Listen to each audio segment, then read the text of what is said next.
बिस्मिल्लाहिर्रहमानिर्रहीम। अस्सलाम वालेकुम। त कहिड़ा हाल आहिनि तमामु ॾिसंदड़नि जा।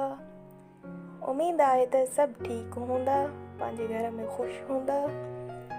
अॼु जी मुंहिंजी रेसिपी आहे सरें जो साग, जेको मूंखे तमामु घणो पसंदि आहे।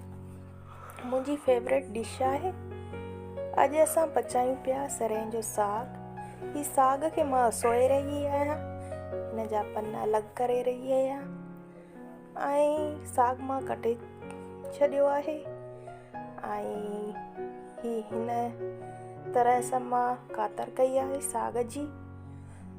ऐं चुल्ह ते देगिड़ी रखी चुकी आहियां ऐं बाहि बि ॾेई छॾी आहे। ही ॾिसो। ऐं जॾहिं हिन देगिड़े में उॿार ईंदो पाणीअ खे त मां हिन में साग विझंदमि। साग मां पहिरियों ई कटे ठाहे रखियो हुयो ऐं धोई रखियो हुयो। ऐं हाणे इंतज़ारु कयां पई त पाणीअ में उॿार अचे त उन में मां साग शामिलु कयां। ही मां साग हिन में शामिलु करे छॾियो, छो त मुंहिंजी कैमरा ऑफ हुई, मां तव्हांखे न ॾेखारे सघियमि। पाणी उॿरी चुको हुयो। हाणे हिन साग खे असां हिन तरह सां मिक्स कंदासीं।